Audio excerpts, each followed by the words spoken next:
Hello student of class 6. This is 4 part of your first lesson in history, introducing history. Okay. Through this part we will try to know about the time frame of history. Second, geographical framework and try to do book work. Okay. और एक बात ये भी है कि आप लोग इससे पहले का फेयर वर्क भी बनाना शुरू कर दीजिएगा। ज्योग्राफी में 3 चैप्टर हम लोग कंप्लीट कर चुके हैं। 3 में से एक चैप्टर का पूरे फेयर वर्क का जो होमवर्क है वो आपको दे दिया गया है। बुक वर्क सबके साथ ही में कराए जा रहे हैं, सिर्फ लॉन्ग और शॉर्ट क्वेश्चन बच रहे हैं। शॉर्ट क्वेश्चन भी अपने तरह से उसको लिखने का प्रयास कीजिएगा। ओके, ठीक है। हम लोग चल रहे हैं अपने हिस्ट्री के जो फर्स्ट लेसन का लास्ट पॉइंट है उसके ऊपर। Okay, time frame of history. और हाँ, फेयर बनाते समय या इस कोर्स को समझते समय कहीं पर भी अगर आपको कुछ भी क्वेरीज पूछने की हो तो आप इस नंबर पे हमसे संपर्क कर सकते हैं 8709196674। Okay. Historians classify the sources according to the time. Chronology is the order in which a series of events had happened. Historians had arranged all the events in a sequence on the basis of time. The birth of Jesus Christ was taken as the reference point from which the time is calculated. इतिहासकार लोग सभी स्रोतों को as archaeological और literary सबको समय के अनुसार उसको छांट लेते हैं। कौन सी घटनाएं पहले हुई, कौन सी घटनाएं बाद हुई। जिस प्रकार से वो घटनाएं घटी हैं क्रमानुसार सीरीज में उनको इतिहासकार द्वारा अलग कर लिया जाता है। इतिहासकार लोग सभी घटनाओं को समय के आधार पर सबको व्यवस्थित ढंग से करते हैं और इसको व्यवस्थित ढंग से करने में वो लोग जीसस क्राइस्ट का जो जन्म दिवस है या जो जन्म का समय है उसको आधार मानकर, उसको ही रेफरेंस पॉइंट मान करके इन घटनाओं का क्लासिफाई करते हैं। Okay, time in history is studied in the form of BC and AD. BC stands for birth before Christ.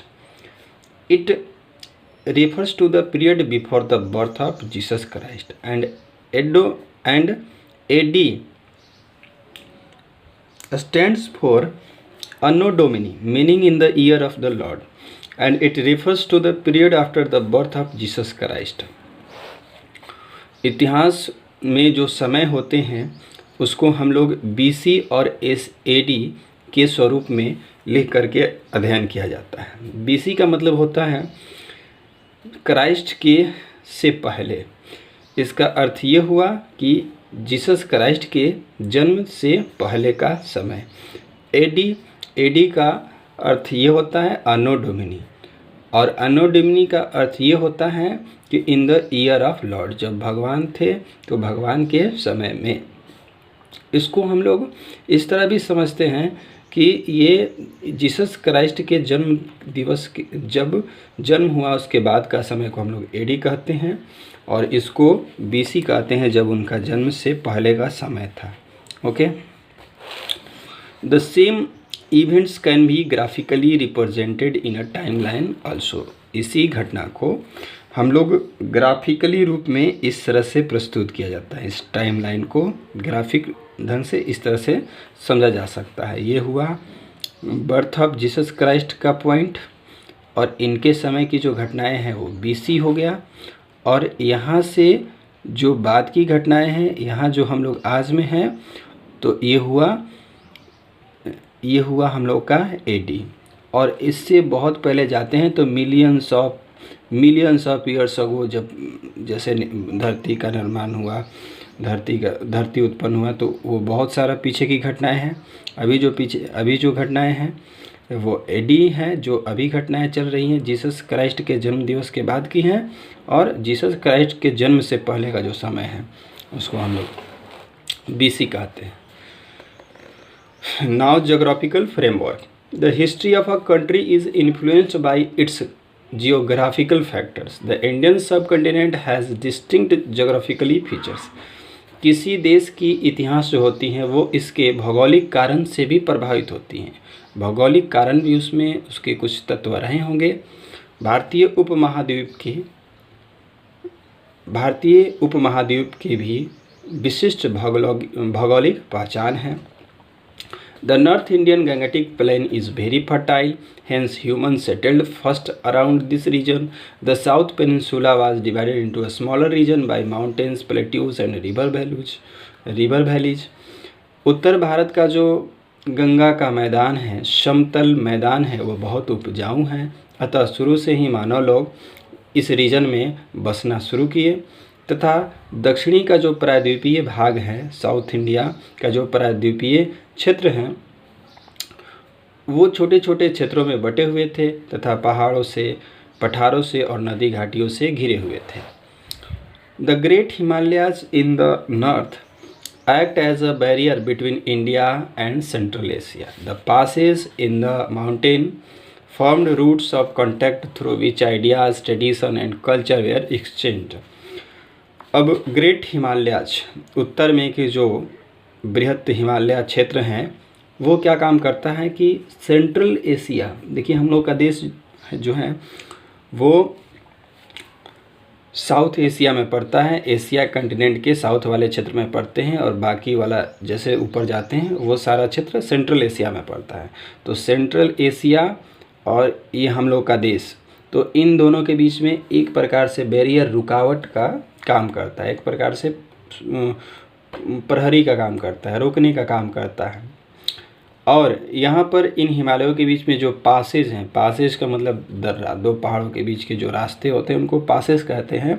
तो ये जो रास्ते हैं, पासेज जो हैं, इन्हीं से होते हुए दूसरे देश से या आसपास के पड़ोसी देशों से हम लोगों के देश में या हमारे देश से दूसरे देश में गए हैं। क्या क्या आए गए हैं, आइडियाज़, विचार गए हैं। जब विद्वान आएंगे जाएंगे तो उनके साथ विचार भी जाएंगे। ट्रेडिशन, कल्चर, ये सब आदान प्रदान इन्हीं रास्तों से होकर के हुआ है। किन रास्तों से? जो पासेज हैं, दर्रे हैं। Okay, there were two main trade routes, there where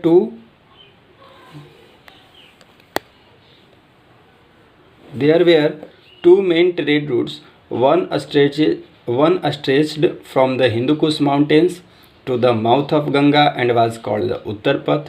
The other one was called Dakshina Path, which stretched from Gujarat in the west to Patliputra in the east. कह रहे हैं कि दो प्रमुख इधर से व्यापारिक रास्ते भी थे। उनमें से एक जो रास्ता था वो हिंदू कुश माउंटेन्स, जम्मू कश्मीर से थोड़ा ऊपर वाले जो इलाके हैं वहाँ पर स्थित हैं ये हिंदू कुश माउंटेन्स। तो वहाँ से लेकर के गंगा नदी का जो मुहाना है, गंगा नदी जहाँ से निकलती है वहाँ तक जो फैला हुआ है, उसको हम लोग जिन रास्तों का उपयोग होता था व्यापार के लिए उनको उत्तर पथ कहा जाता था, जबकि दूसरा जो रास्ता था उसको दक्षिणा पथ कहा जाता था। और यह रास्ता गुजरात से लेकर के वर्तमान में हम लोग का जो ये पाटलिपुत्रा है वहाँ तक फैला हुआ था। इनको हम लोग उत्तर पथ या दक्षिणा पथ कहा जाता था। और हाँ, जो अभी हम लोग का पटना है वो पाटलिपुत्र था, तो उसका स्वरूप भी कुछ अलग था, कुछ इस प्रकार का नहीं था। The historians use the sources to interpret the history according to the periods and enabled us to learn about the past. इतिहासकार लोग ये सारे जो सोर्सेज हैं, सोर्सेज मतलब लिटरेरी, आर्कियोलॉजिकल, ये सारे सोर्सेज को समय पीरियड्स के अनुसार इतिहास को समझने में उपयोग करते हैं तथा फिर हमें पास्ट की घटनाओं को सीखने में सुगमता प्राप्त होती है। इतिहासकारों द्वारा इन स्रोतों के उपयोग करके जो इतिहास लिखी जाती हैं, फिर the historians use the sources to interpret the history according to the periods and enabled us to learn about the past, जिससे हम लोग भी पास्ट की घटनाओं को सीखते हैं। ओके, आप होमवर्क में ये सारे ऐड कर सकते हैं। जब आप चैप्टर का फेयर बना रहे हो तो उनमें ये टर्म भी आप लिख सकते हैं। On the first page of your copy, archaeology, manuscript, inscription, chronology, history. Okay, now book work. History first tick the correct option में। History is the describe as the study of man's evolution. First में हो जाएगा million. Second में हो जाएगा Herodotus को इतिहास का पिता कहा जाता है। थर्ड में स्टडी ऑफ इंस्क्रिप्शन हो जाएगा called epigraphy. Was the main language in north India. Language north India का मुख्य मेन लैंग्वेज संस्कृत था। अर्थशास्त्र जो था कटिल्य द्वारा लिखा गया था। Records of past events are called the sources of history होगा यहाँ पे sources of history. Fill in the blanks में दूसरे में an edict is a royal order, royal command order, इसमें एडिक्ट हो जाएगा। सी में a hand written record of inscription. D में प्राकृत, संस्कृत और तमिल हो जाएगा फिल इन द ब्लैंक्स में। ई में मेगास्थनीज हो जाएगा जो एक ग्रीक एम्बेसडर थे जो चंद्रगुप्त मौर्य के शासन में आए थे। मैच द फॉलोइंग्स में एलोरा एंड एजंता, ये सब जो है ये मॉन्यूमेंट्स के एग्जाम्पल हैं। साउथ इंडियन लिटरेचर यहाँ तमिल के सामने इसको कर देंगे। और फॉसिल जो हैं ये रिमेन्स हैं प्लांट्स और एनिमल्स के। और डी ह्वेन तसांग जो हैं इनको थर्ड में कर देंगे, फॉरेन ट्रेवलर थे। ई ए डी एनो डोमिनी इसको सेकंड के साथ कर देंगे। ओके, अब 1 और 2 वर्ड्स में जो आंसर है, name the science of exploring and excavating the remains of past archaeology हो जाएगा। B name the 2 archaeological sources coins inscription. C में हो जाएगा what are the experts who study archaeology called archaeologist हो जाएगा। और fourth name the 2 south Indian literary works Manimekalai Silappadikaram, ये हो जाएगा। हु रोट अर्थशास्त्र कौटिल्य कर देंगे। और बाकी के जो क्वेश्चन बच रहे हैं शॉर्ट आप लोग लिखने का प्रयास कीजिएगा।